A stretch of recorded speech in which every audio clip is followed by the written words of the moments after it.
Well, friends, welcome to The Corner. I'm here with Matt. This is Matt and I's first time on The Corner. And I thought, Matt, to start, we would talk about where you and I first met. Yeah, Do you remember? absolutely. Where was it? It was an old Chinese food restaurant that turned into a gym. Oh, yes, that's right. That's right. I was like, where are you going? I'm like, we met before. So Matt and I mean, we might have met before this, but we worked out for a long time before we knew each other, before we were friends at a Fit for Less in Langley, British Columbia.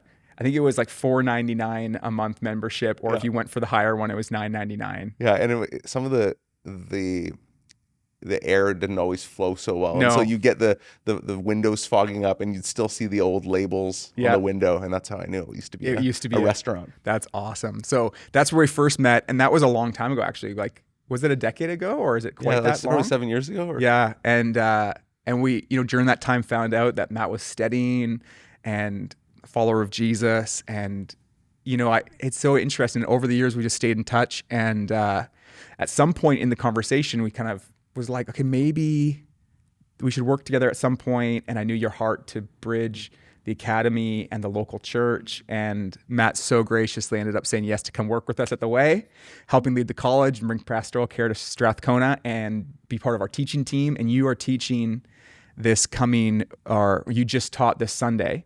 And tell us a bit about the text we're working with and bring us into it. Yeah, maybe I'll read it. That'd be awesome. Read it to start, and then we can just unpack it. Mark 3:13 through 19 says, "He went up the mountain and called to him those whom he wanted, and they came to him. And he appointed 12 to be with him and to be sent out to preach and to have authority to cast out demons.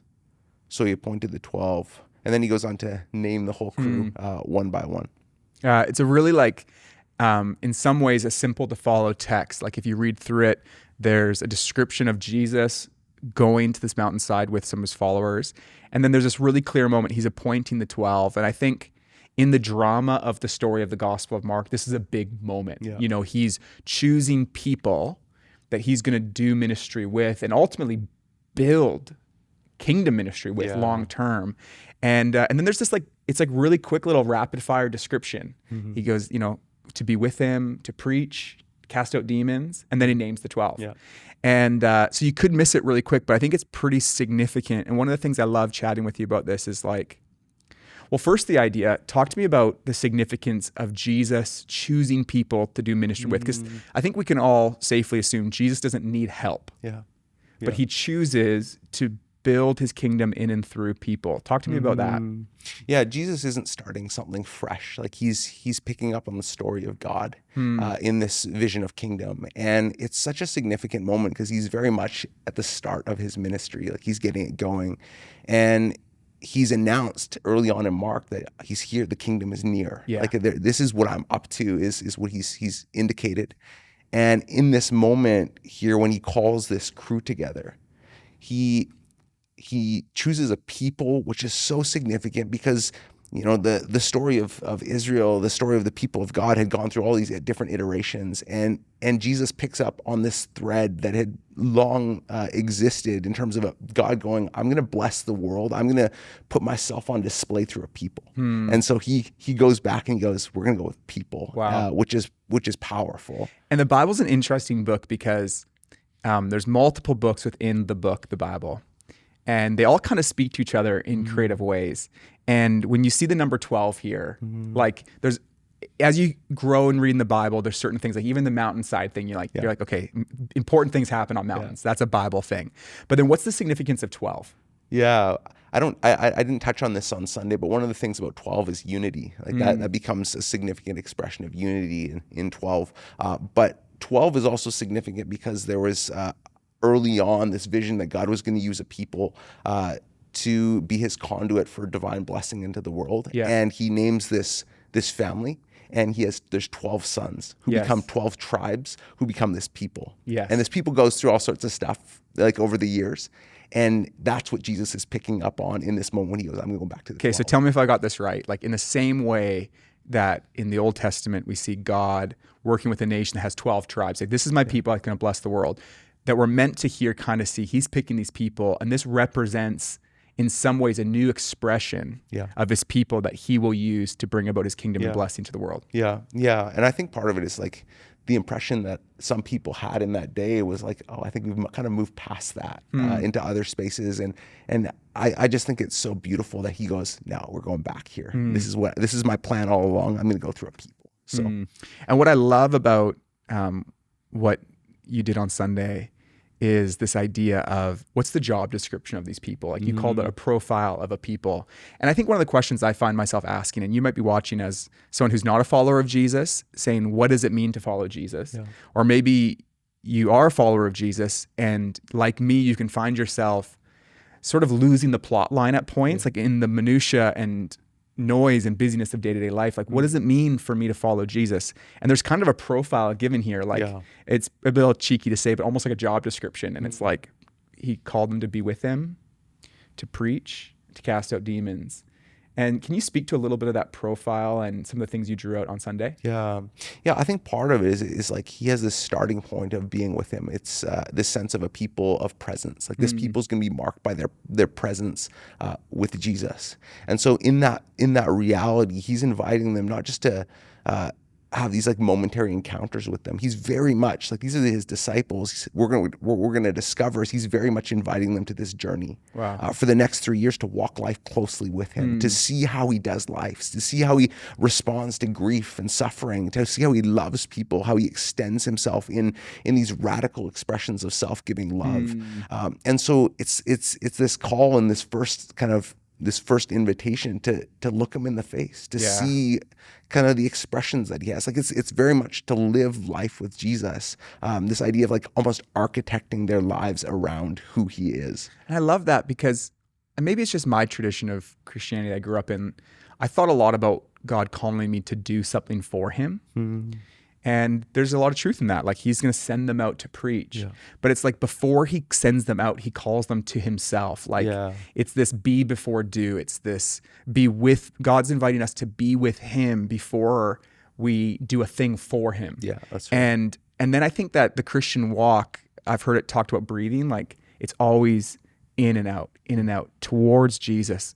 Breathe in his love, out, extend his love. Or like walking, like the left and right leg of a walk with Jesus is extending love, receiving love, or maybe the other way around, receiving love from Christ, extending love. And so the first profile of these people is a people with God, people of his presence, of intimacy with him. And it raises the question, like, what does it look like in our day-to-day lives to organize our lives in such a way to be with God, but then also in the midst of all the things we're doing to practice knowing his presence with us?